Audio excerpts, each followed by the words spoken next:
15 minutes of using TechnoTutor, and then that's it. It's so simple and it's so fast. And then I have the whole day to whatever we want to do. In order to be able to support our children effectively, we need to really dig into those root points. We have to take action now. We have to really take responsibility for not only raising our children, but then supporting all the children in this world.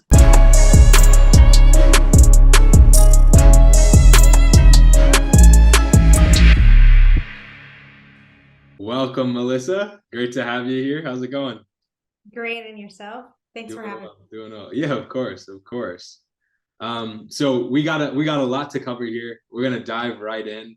I know just watching your journey, your growth with homeschooling using TechnoTutor has been absolutely amazing, and we'll speak to that a bit. Just some of the things that you've found work really well, and some of the results you've gotten as well with Arya. So. Before we dive into that though, what's up, Arya? Before we dive into that though, I would love to hear just a bit about like who you are, your background, just for the audience to hear.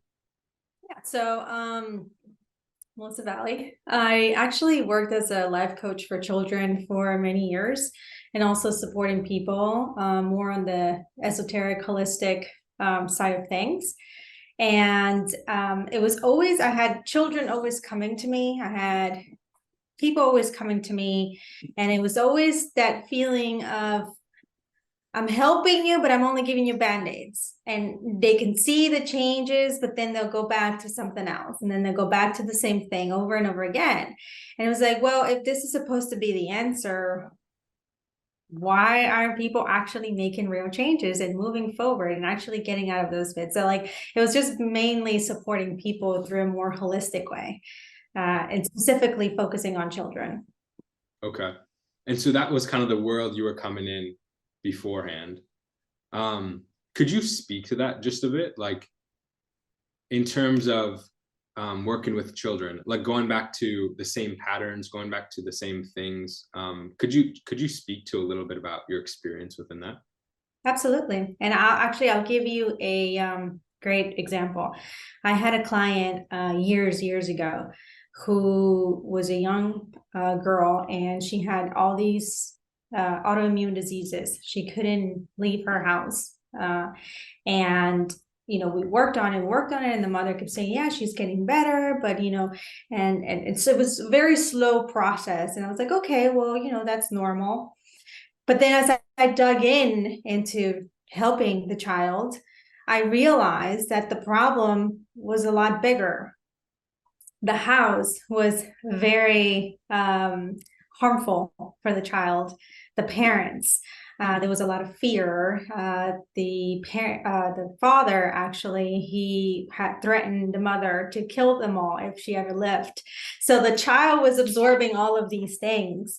And that's the moment that it hit me that you help all these children and you think that you're really doing something, but the reality is that without supporting the parents to see the process of it all, you're not really doing anything. All you're doing is putting band-aids on it, because no matter what I did, the child still had an internal trauma, an internal thing that was happening that I couldn't solve for her because it was right in the place that she was supposed to feel safe. So that's where most of my clients were at, where I just kept helping and putting band-aids. And then eventually I would realize that the home was so traumatic and there was just so much turmoil going on that no matter what I did, unless the parents did something and they actually did real change, nothing was going to change. Wow. That's a pretty profound realization to have, especially like how long did you do that for? When I just started, I was 21, 22. I'm 33 now, so 10 years. So wow, that's super profound. What got you into that in the first place? Myself, just kind of exploring within myself what was happening, self-healing as they call it.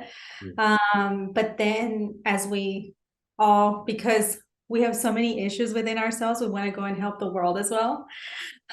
So we kind of find the people that reflect our own traumas in our own mirrors. So for sure. Yeah. That's awesome. Yeah, because it sounds like you know, you're just pretty passionate just working with kids overall and really wanting to help them develop, help them succeed, and then kind of hitting this roadblock with things, it sounds like. Yes. Um, And I had been wanting to be a psychologist since I was a little kid because I could always see how kids struggle, and how they were so unfairly treated in a way of like, you can see a child trying to express and they're becoming frustrated and they're now doing a tantrum because they can't get everything out. And I could see that as a child. And I always told myself, I'm going to be a psychologist so that I can help all these kids. And then I went to college and I'm like, oh no, I will never be a psychologist. So then I took the route of healing, and then I realized that's not going to work either. yeah, that's cool. That's cool. Okay, so all this is kind of culminating, building up. And then how did you discover TechnoTutor? So 2020 hits, and I can't no longer go see my clients and set up my sessions with my clients. So I was like, all right, well, I'm going to reach out to everyone that I can find that does any type of holistic anything for children, something that they do in order to support children to develop, stable. So I find a lot of people from all over the world. And one of them was Drake Pearson. And, Drake. Shout out, Drake. I was like, he actually did a presentation for me, and I said, oh my God, you would be great for my show, for my Grown Roots show. And he's like, yeah, come on, let's do it. So I interviewed him, and it's interesting because it wasn't on the personal presentation that I got sold on. It was on the interview that I got sold on. Because we were able to actually one-on-one speak on how the tool he was showing me could support everyone and every child. And it actually didn't just put the band-aid as that had been doing, it was solving the problem from the root. And I was like, oh my God, like this is what I've been looking for this whole time. So yeah, that's how I came across it. That's awesome. That's awesome. And in terms of like getting TechnoTutor, what were the things that you were looking to solve? So Go I ahead. actually start on an education point. I started more on an emotional stability point because my daughter was 3, and at this point she was stuttering. She had social anxiety, and most children who are toddlers are more attached to their parents, and then they don't want to go and talk to other kids. But this was on another level. I mean, when I tell you that she will go up to kids and I could see her wanting to say hello, and she would freeze and then she would melt down, because not because she was having a tantrum, but because I could see her knowing that she couldn't get the words out, which was, obviously as a mother, heartbreaking. But then I was like, there's got to be something that can support her with this, and bring her to a therapist is not going to be the thing. So that's,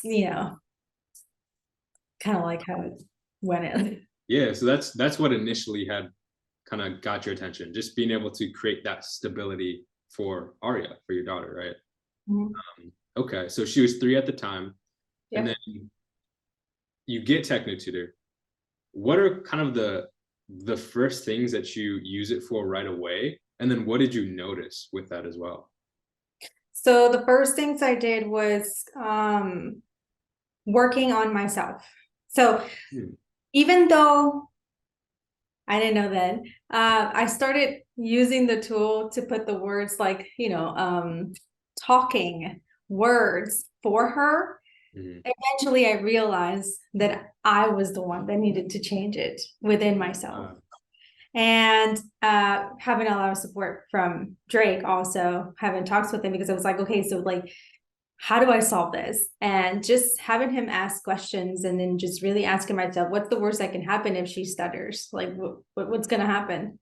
And I was like, I have a problem with that. I have a problem on the judgment of others. I have a problem if people see her and say she's weird or different or something like that. And same thing with the social anxiety. I realized that I had social anxiety. Mm. And I don't approach people, like in that moment. Now I can approach anyone. But in that moment, I didn't approach people. I didn't make friends. I just, I brought my kid to go play and that was it. If people approach me, then I would talk, but I wouldn't be the one to initiate. And I would start sweating. I mean, sweating profusely. I was talking to somebody new because, and this is something I realized later, there was just so many characters that I would have to jump into. Like I couldn't be myself because I didn't feel I was safe being myself. So then I had to like scatter around in my brain, like what character am I going to play with this person? And then I would read the person and then I would turn into that person, like just kind of what that person would like so that they would accept me. And when I realized all that, I'm like, oh, I'm teaching that all of that to my daughter, even though I'm not saying it out loud, she's watching me and she can see what I'm doing. And then now replicating it at such a young age. Mm. That's so key. That's so key right there. Where, you correct me if I'm wrong, right? You started seeing how you were kind of maybe enabling that or creating that pattern within Arya. And so you're looking at now where she was stuttering, where she was having social anxiety. And I guess what were the thoughts kind of going through your mind? Like, why does she have this? Is she going to be set up for failure? Or like what were kind of the thoughts going through your mind? Or like how did that feel just seeing her like that? It was just a point of judgment, really. It's like if she can't talk to people, she'll never make friends. It was just a judgment of what everybody was going to say, of what everybody was going to think. And the reality is that I was seeing myself through her because this is what I thought. Well, like how people see me, how people judge me. And it wasn't really her. It was just me projecting me on her. Mm, wow. And so you started using TechnoTutor for that. First, you saw that, okay, if I'm creating this pattern, then let me walk through this point, right? And for yourself using TechnoTutor, I'd be curious to hear, like, what did you see for yourself? And then how did that translate in being able to support Arya? So I started doing the list within myself using TechnoTutor and just having these aha moments of, oh, I have been doing all that. And the moment you realize that, the moment you know now, oh, I'm doing that, then you can take action in changing it. Mm. And so then realize in that moment, okay, yeah, I'm doing that. So how can I best support? And then just even using TechnoTutor to ask myself those questions. How can I best support Arya in overcoming social anxiety? And then how can I best support myself in overcoming that as well? Because at the end of the day, I can't teach her something that I myself am not walking. Mm. Super key. Super key. And so you started doing that. And then what did you notice within Arya as well? Like she's 5 now. And yeah, Oh you my, could just speak to that a bit. it's it's like watching this really cool movie in front of you. No, but with her, it was instantaneous.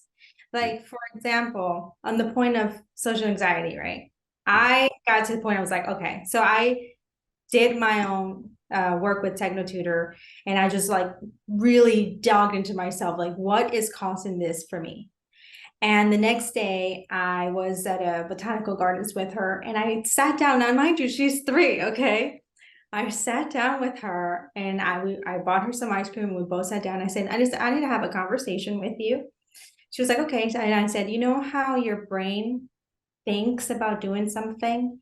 And then there's a big gap in between the thinking and the actually doing it. She's mm, like, yes.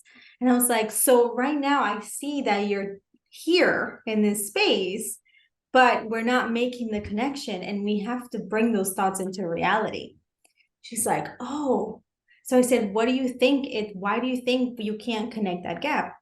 And she said that she had fear. It was just like this fear that, of like approaching people. mm, I said, okay, well, we have to overcome that fear. that was a simple conversation with well, it wasn't that simple. It was a very complex conversation with a 3-year-old of explaining the mind and the physical, right? Yeah. And I had to go and do some blood work for something after we left there. And it was like a couple feet away. She had to sit there while I did it. And there was a front desk lady there. And she would have never talked to this person before. All of a sudden, she starts talking to this person. And then she starts telling this person how, hey, did you know, I just realized that I had this fear of talking to people, but it's just a fear. So basically, I don't have it anymore. And then she just starts talking to her. And then from that point on, boom, she starts talking to everybody without a problem. It was like that moment where you realize, and then now that you understand it, you can do something about it. Mm. That's what the TechnoTutor supported us, is like, oh my God, I realize this, I understand this. So now I can do something about it to change it. Mm. Wow. That's like next level confidence, right? And not just having her walking that journey of being afraid, but then actually understanding within herself, like what was going on, the thoughts that were coming up, and being able to walk herself through that. You supporting her, of course, but it's like that's super next level. Yes, because even clients that I have who are adults, we would spend sessions and sessions and sessions trying to get to that point.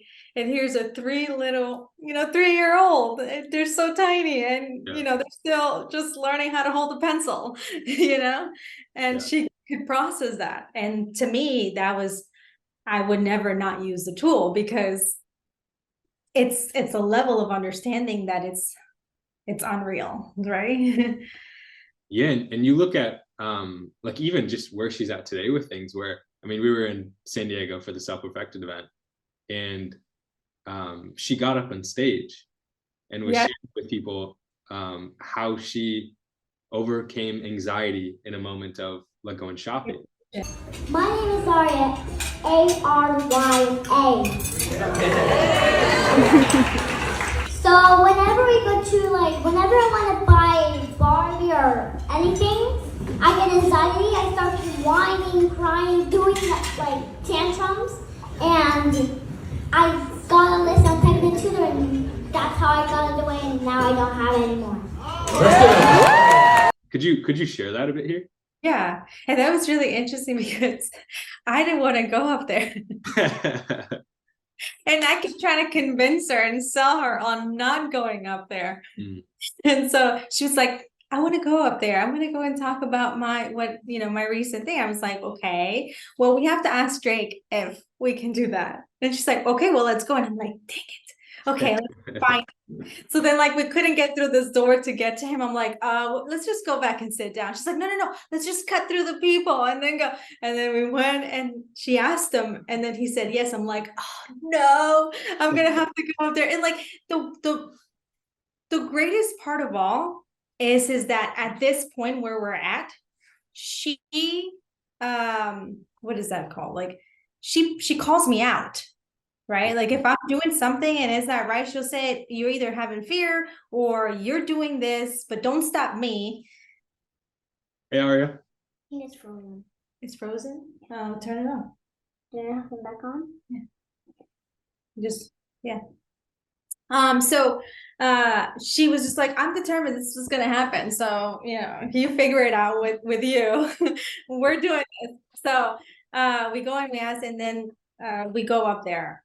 And she had recently gone through this point where every time we would go to the store, I mean, it would be for anything really, and she would have to make a decision between 2, 3, 4, 5 things, and she had to pick one. It was this overwhelming anxiety of, I don't know what to do, and I can make this decision. And I could see her body just kind of going into this scrunch of I can't. And sometimes one time we spent 40 minutes on the floor of Target and I was like, well, we don't have to buy anything, at that point. I'm like, and she's like, no, I have to. 40 minutes on sitting down and just trying to figure that out. And as she said to me on her own, because we had a women's call from the Self-Perfected group, a very supportive call, and then we were talking about using the things, the TechnoTutor to make lists and so forth and overcoming anxiety. The point was anxiety. And she said to me after the call, she said, can you make a list for me? Because I'm having this issue with making decisions. So she realized on her own, I have this problem, first of all, and I need to solve it. I know how to solve it. I just need you to write it for me so that I can solve it, right? Wow. So I make the list, we work it for a week, and then one day we go, before California, she wanted to go get an outfit. So we go, I say, okay, pick 2 things, and then we'll go try them on. You tell me which one you like. And I was already prepared to be there for a while, right?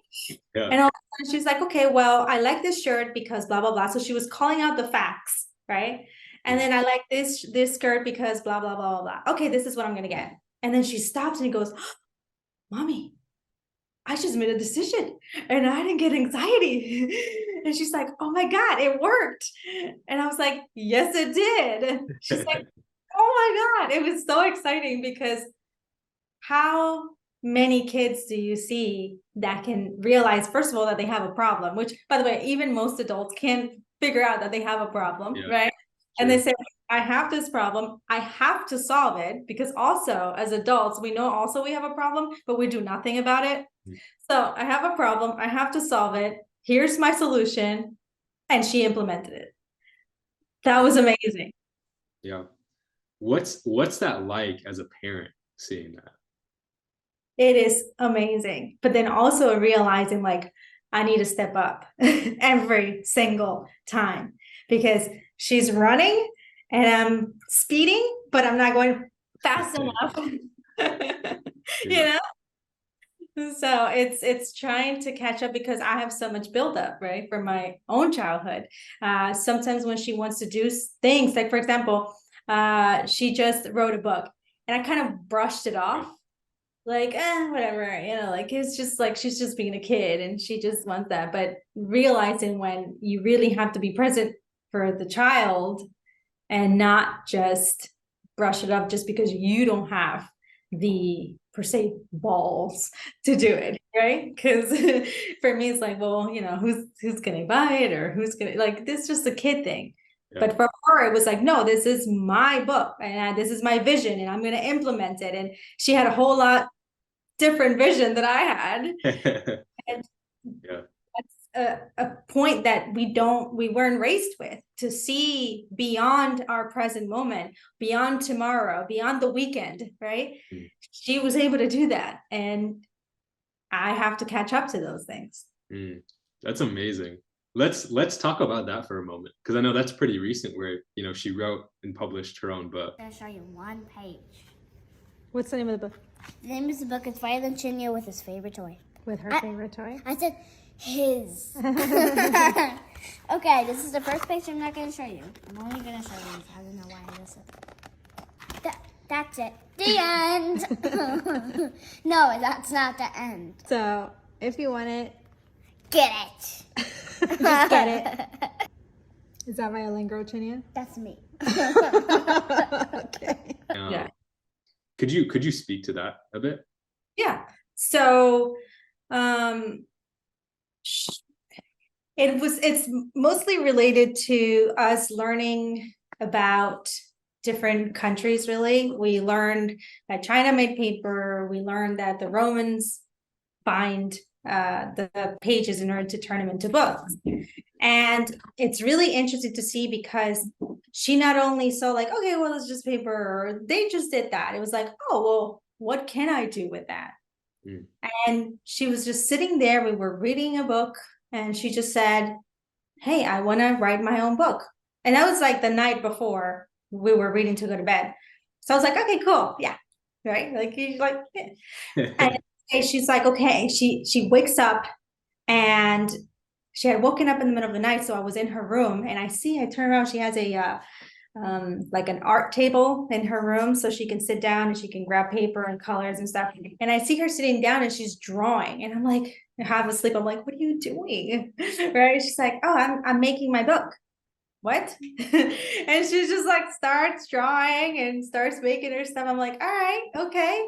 So in my thought, I'm like, all right, well, we'll staple it together or, you know, do something. And then she's like, no, I want a book. I'm like, okay. And then she starts talking and telling me her vision of like, I want to set up a booth and I want to sell this book in a booth and I want to sell it to all of my friends. And I'm like, okay, right? But I kind of also just kind of like, okay, whatever, we'll print it or something. Yeah. And she was just persistent, like, no, this is what I want to do. This is what I want to do. I said, well, if you really want a binded book, I have to upload all of this into a place that does it in the right way. Mhm.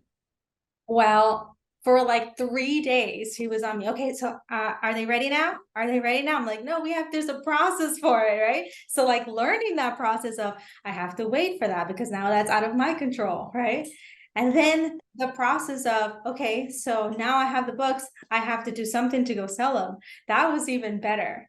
And then she put out a video and then she sold like 7 books. Look at all of these books. They're so heavy. Oh! What are we doing?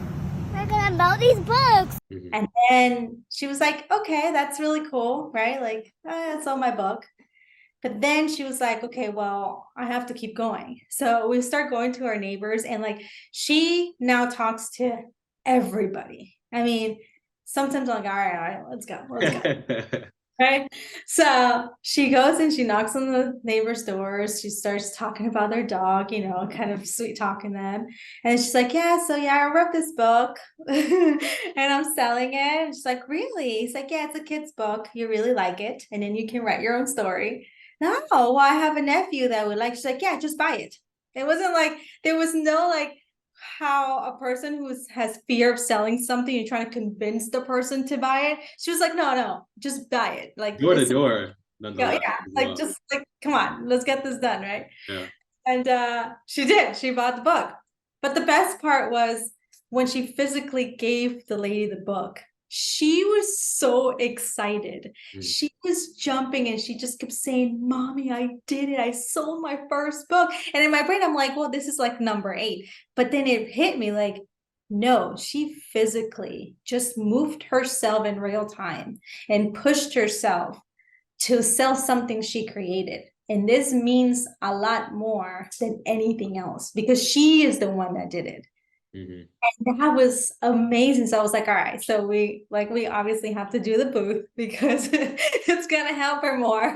And the fact that she'll be able to do it herself and see what comes up, if any fears come up, and then I can support her with that. Right.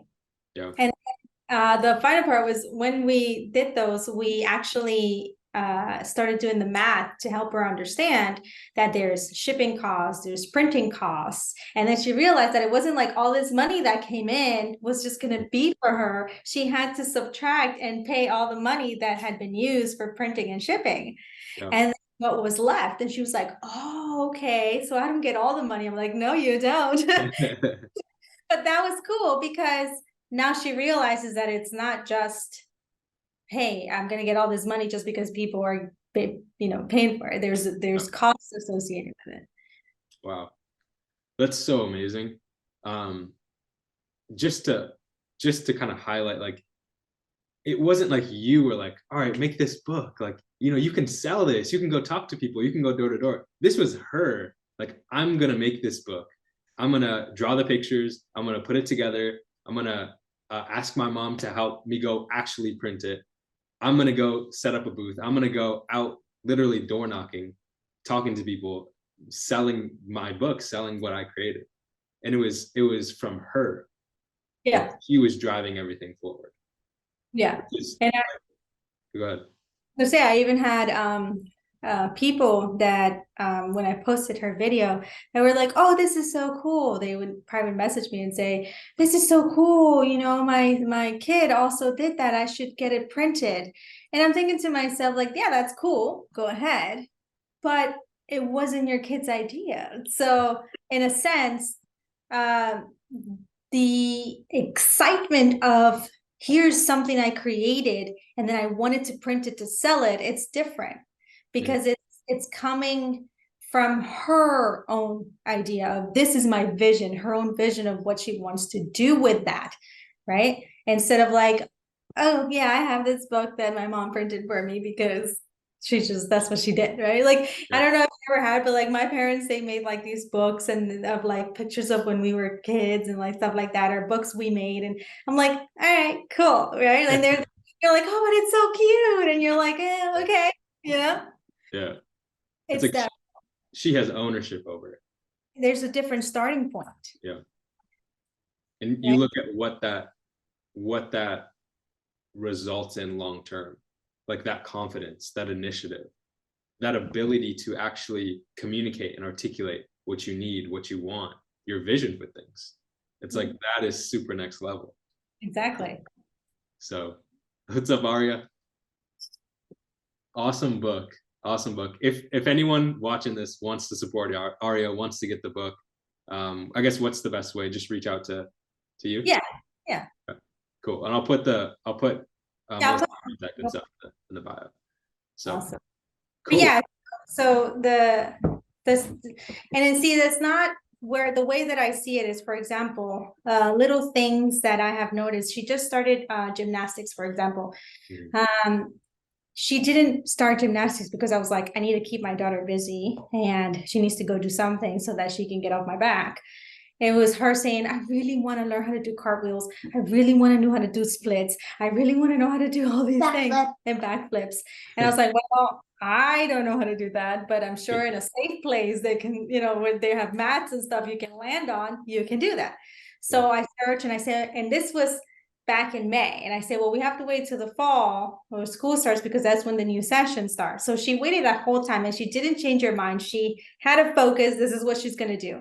The interesting point that I want to share with that is a lot of the times most parents are like, oh, my kid needs to get some exercise. They need to learn how to do this. And it's their idea, their starting point. So the first class, I see her and they're teaching her how to do this flip on this high bar. And she was like, oh my God, this is too hard. So we leave and I'm like, all right, so what's the plan here? And she's like, no, I got to keep practicing. I'm like, all right, cool. So we go the next day or the next week to the class. Man, she does it on her own. She goes and she goes, boop. And then all the kids are like running around, some are following, some are not. She's like every station she's going at it. Mm-hmm. So when the class is over, out of the 7 kids that were in that class, she was the only one running out of there. And she ran to me and she said, Mommy, I did it. I did the flip. Did you see me? I did it. And the point of that is that she started with purpose. We didn't go there just because I wanted to put her into a class and hopefully she'll like it. It was like, hey, I want to do this. I need you to help me get into it. Okay, now I'm here. What's my purpose? I need to do a split. I need to do backflips. I need to do this. And that's what I'm going to work on. And the second class, she did one of them and she was so excited. And I know it seems like, oh, it's just gymnastics, but it's a starting point that she can replicate when she's an adult, when she sets her mind to something and have a vision and then go ahead and whatever it takes, she's going to go do it. And most people, we don't have that. We weren't raised with that. We were raised to give up, to follow, to do what others tells us, wait for direction, right? Yeah. Where she's, okay, this is my vision. This is what I'm going for. That's amazing. It's like one of the things TechnoTutor works on at a deeper level is like really building a child's self-esteem. And so that's, you see that right there, plain as day. One other thing, one story that you shared with me as well that I think could be pretty supportive is helping walk Arya through like being a picky eater. Yes. Right? Could you share a little bit on that? Oh my God. That was actually one of our first points. What was one of our first points that we did? Because, and then I didn't realize, I saw it as we all do. We put it onto the child. The child is the picky eater. The child doesn't want to eat. This child is just so much different, right? But then as I used TechnoTutor, I realized it was me. I'm the one that had the problem with the food, and I'm the one that had issues with food. And I didn't from a very young age, it was easier to just give her milk. It was easier to give her the snacks because when she did that, she received those with grace. When I gave her food, she would reject it. And I had a very big issue with rejection. When I would be rejected, even by a baby, I had a problem. So every time she would reject, oh, she doesn't want it. She just doesn't want it. She's going to throw it. Okay, well, let me just give you back the thing that you want. It was giving up instantaneous. It was, I'm afraid of being rejected. And all those points ended up hurting her in the long run because when she is 3 years old, now she's not eating food. Now she's only drinking milk and having chicken nuggets and pizza, and that's not going to raise a healthy child. I had to walk those points. And not only that, but also then forgave myself because of the guilt that now I realized that, oh crap, I really effed up my child, right?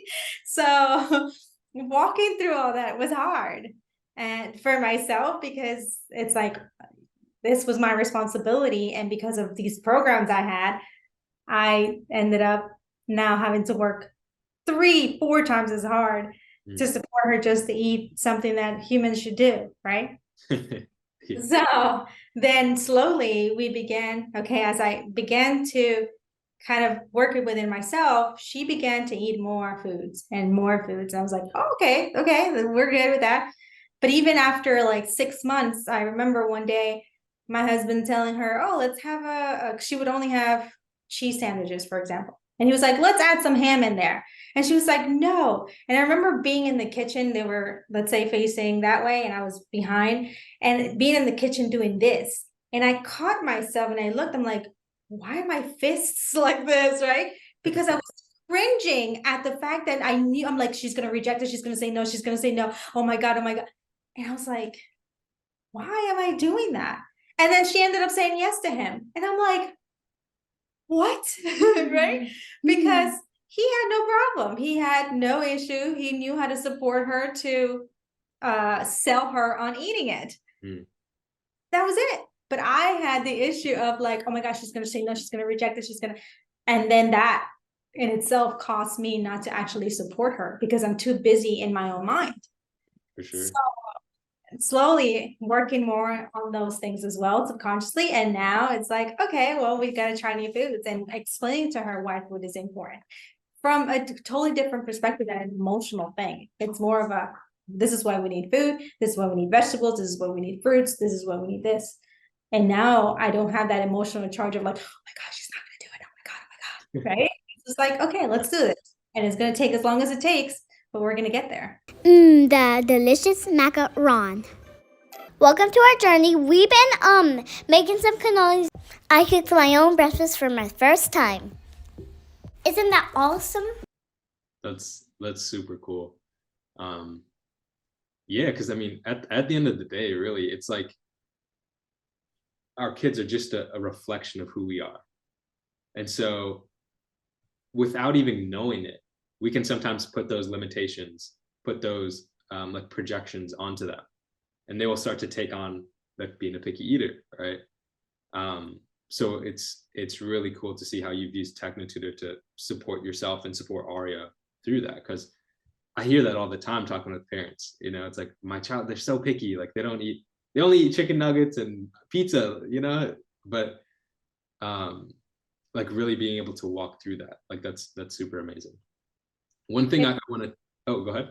Just say, like, if you really think about it, like, for example, I was able to, for over 10 years, support other children in a lot of things.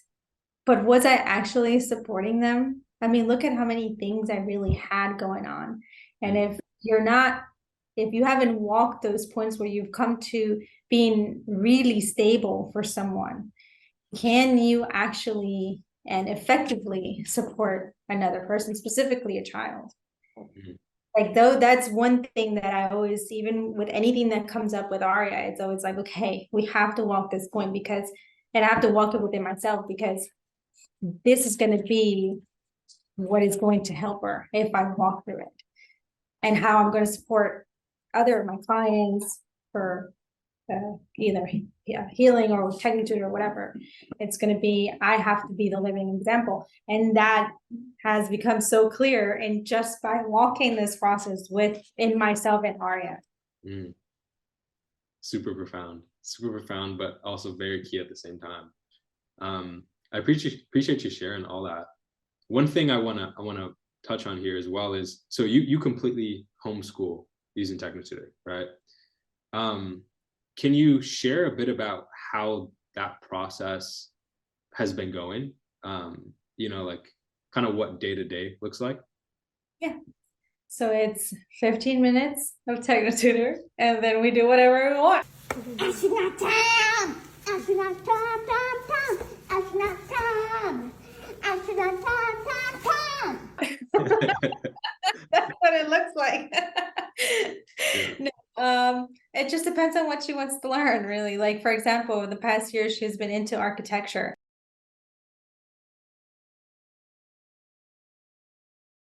So the hardest part is me learning. That's the hardest part. Yeah. I don't remember a thing from school. So I have to relearn all of these things that I'm showing her, because I don't remember a thing. It was all memorization. That's the hardest part of my day. But other than that, really, it's just, okay, she wants to learn architecture. What can we go do? What can we do that will support her with that? And then integrating that vocabulary.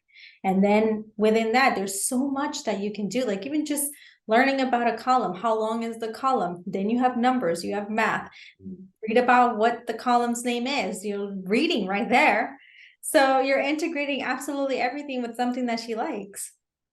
That's so 15 minutes of using TechnoTutor to integrate the what is that called? Vocabulary.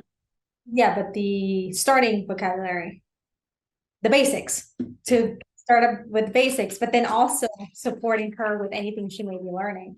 And then that's it. It's so simple and it's so fast. And then I have the whole day to do whatever we want to do. Sometimes we wake up, we jump in the pool, then we go gardening, then we go, you know, get our raw milk, and then we go, I don't know, skating, then we go do whatever. It's fun. It's just, she leads. And then if like we have to do obviously something that's specific for the day, then that's it. But it's not like, you know, oh my God, you know, you have to wake up at 7 and you have to go do this. And at 3 o'clock, you got to do your math. And at 4 o'clock, you got to do your reading. And no, being stable, being present.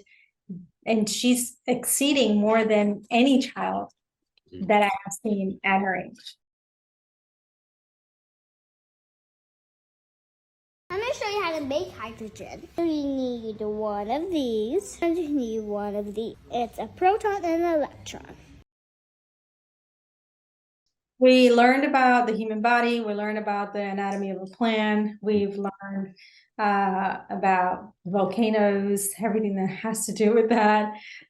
We've learned everything architecture, but then within that, we also went into doing geography and then learning history on some of the things that were created by certain cultures.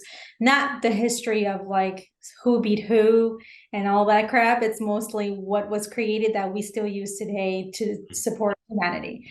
But it's really cool. We went on a trip this February to Montana, and I was with my brother-in-law, and like we hadn't seen him in a very long time, and he hadn't seen Arya. And then one night she's sitting there minding her own business, like, hi, how are you? And then all of a sudden she starts telling him how neurons work and how every neuron helps you create a new connection. Yeah, it was cool. And he's like, and so I looked at him, he's like, I don't know how, but I just learned a whole lot of things about the brain. And she had just turned 5, and she was just like, her conversations are about neurons and how the brain works and how many hemispheres you have and what lobe works with what. And you know, that's what she's doing, instead of like, hey, look at my Pokemon cards or something. Yeah, that's amazing. So you asked him. Yeah, you asked him. Yeah. Does he know what a neuron is? Asked him, what is a neuron? Yeah. So To see. those are the things that she's learning. And it was really cool because I remember also when we were learning about the brain, I have a stepdaughter. She's 17 now. And at the time she was 15, when we were just learning about the brain, not after she knew about it. And what she pulls out her homework for psychology, and she's like, yeah, so I'm learning about the brain, the lobes, the frontal lobe, and Arya's like, oh, I already know all those. And 4, and my stepdaughter's 15, and they're learning the exact same thing. But Arya doesn't need the paper to tell you what it is. She's just like, okay, this is what this is. This is what it is. Yeah, that's amazing. 100%. I mean, you look at what the average 5-year-old's learning. You know, it's like they're just learning the alphabet. Like they're starting to. That's what they're going through. Yep. And where Arya at this point is already. She can read, right? She's learning about all these different things where not only is she extremely advanced, like academically, and on a path to far exceed what we consider as quote unquote normal or even advanced in regular education, right? Yeah. But she's also has that like emotional stability and is extremely advanced in terms of having that confidence, having that initiative, having that drive. And so both of those together, like that's what TechnoTutor is all about. Right? I'm seeing many kids who are the academically advanced, but emotionally they are not stable in any way.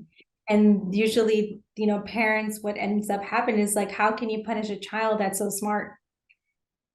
Yeah. Right? But it's that point that's missing on that stability that can give you in a child that actually comprehends something. And then also with living principles, like I'll give you a quick example. The other day we were in gymnastics, and her class is 3 to 5. So you can have a 3-year-old, like you can have a girl like her that's about to turn 6. So they're waiting in line to do a bounce thing, trampoline. And there's this 3-year-old boy, and he starts going like this to her. And I'm just watching her, and like most of the time I'll watch to see, because I want to know where she's at. And the best way is just to kind of leave her alone, see where she's at, and then I can support her later. So she tells him to stop. He now starts going like this. Now he's like hitting her. And she's like, okay, stop. So then one of the girls she's becomes friends with is gonna go behind him, and then she tells the girl, no, go behind me, so kind of like I can protect you, right? And then she pulls out her arm like this so that the boy can hit her arm and nothing else. And I'm watching her and I'm like, okay. And she's like, she's just letting him, you know, hit it because she knows it's not hard enough, but she also understands he's only 3. So to hit him with her force, to hit a 3-year-old will be fair. Yeah. You know? So she waits, and then he keeps saying, stop, stop. When the teacher has no idea what's happening, and I'm watching the whole thing, I'm just seeing what she's going to do. So she goes up to the trampoline and she says, hey, he was hitting me right here. And I'm, you know, she's telling him everything that happens. She goes and she communicates herself very well. And I'm watching the whole thing happen. And then she does her thing. She comes around and she's just like watching him, making sure he's not hitting anybody. The point with that is that there's no like spitefulness, like, oh, I'm going to hit you back because you hit me. Like, how, you know, which most kids are now taught to do, that competition and, you know, an eye for an eye kind of thing, right? She's like, I know you're 3. I know that what you're doing is not acceptable. I'm not going to push you. So I'm going to wait until I can talk to this lady so she can make you stop. I know that what you're doing is not really hurting me. She knows, obviously, if somebody's hitting her to the point where now she's on the ground, she has to defend herself. But he wasn't hurting her to where it needed to be like move, right? Yeah. It was really cool to watch because I saw her considering all the details that were happening. And most kids won't do that. Most kids won't consider it all. But she was able to do that. And that was like, that was good. And I told her, I'm like, I saw what you did and I saw why you did it. So that was great. And she was like, yeah, you know, he was 3. I was like, I know. Yeah, that's really cool. Because not only was she able to process like her own reactions to that, but actually process the situation, be able to, you know, give him an outlet for that short period of time where he could actually express himself and then like resolve that, you know, without having to go into like being angry or, you know, hitting the kid back, pushing the kid back, like any of that at 5 years old. Like that's a next level of emotional stability. Yes. You know? Because at that age, you know, you have that call tantrum age, and most kids are just gonna hit you back, right? Or they're just gonna say something really nasty or mean, so that they push, you know, back. But I saw her and how she handled the whole thing, and I was like, that's pretty cool. You know, like Yeah. that's cool. Definitely. And so kind of on that point, say a family or a parent's watching this and they're maybe on the fence about getting TechnoTutor or they're considering it. Why would you recommend getting TechnoTutor? Because in order to be able to support our children effectively, we need to really dig into those root points, those root causes. Sitting down and thinking about it and saying, oh, maybe I'll help her with this, or finding an external help like a therapist or something, it's never going to solve the root cause. And this is the only tool that's going to help you solve those root causes. I have supported children through many traumatic things. I have been in the pit. I have done it. And no matter what I did, it wasn't because what I was doing wasn't helping them. It's because you have to solve the root cause. That's it. I wanted to help my daughter to overcome being a picky eater, anxiety, stuttering. I had to work it within myself, and I couldn't do it by just talking to somebody about it, by going to some gong meditation. None of that. That's only addressing what has already been created. We have to go back to the root that created it all and then solve it from there. And the only way we're going to do that is to use a tool that can do that. You take responsibility over. Well said. Very well said. Melissa, I appreciate you being here. This has been awesome. Appreciate you, Arya, in the background. Is there anything else you'd like to add before we kind of sign off here? Anything you want to add? No. We have to support our children and change what has been going on for so long. We keep repeating the same sins of our fathers, per se, right? And doing nothing about it, not changing, it's not gonna make our humanity better. It's only gonna bring us to the brink of worse. So we have to take action now. We have to really take responsibility for not only raising our children, but then supporting all the children in this world. That's amazing. Really well said. Because yeah, it's like you see the ripple effect then of that. Where, I mean, at this point we have many, many kids who are developing that level of stability and that like very advanced education. Like Max right now, he's learning chemistry. Like he knows all the periodic elements on the periodic table. He's playing like these crazy chemistry games.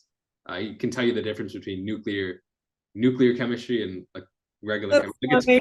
I don't know anything about that. Stay here at 6 years old, right? And just all the things that a lot of these kids are doing, where it's like, fast forward 5, 10, 15 years from now, I think we have an idea of what they're going to be working on, but I don't think it even is close, or we can't even imagine, 15 years from now. And here's the other thing, and I take it from me on the point that I walked with the whole picky eating. Whatever you put off, you're going to have to do 10 times harder at the end, because you can watch these children that are geniuses and you're like, oh, well, I'll get to it. I'll eventually get to my child. But then time is passing, and then your child's going to have to catch up with all those years that they didn't have the right support and the best support to become the best that they could be. And then you have to walk yourself through that regret and guilt as well. Like I told you, when I started walking that process of the picky eating, I had to realize like this was me. I had full responsibility and it was fully put on me, right? And I had to now walk it back. And so if you support your child to start doing it right now, then you can really see in long term and build for long term. Because that's another thing that we lack, is that long vision, right? To see what could happen and what is going to create out of this, not just right now. So supporting the children right now, instead of waiting to see what Max is going to do when he's a grown up, what Arya is going to do, what Luna's going to do. Don't wait until you see the result, because right now they are way more advanced than we are as adults. So imagine where they'll be right now. You don't want your child to be the kid who doesn't know next to Max. You want to set your child now. 100%. Very well said. Very well said. Well, hey, Melissa, I appreciate you being here. I appreciate you taking the time. This has been great. This has been awesome conversation. And yeah, if anyone wants to connect with Melissa directly, I'll make sure to link all your stuff. I guess what's the best way for people to reach out to you? Your Facebook, Instagram, all those good things. Okay. Also, very simple. Awesome. Well, hey, appreciate you, and we'll see you soon. Awesome.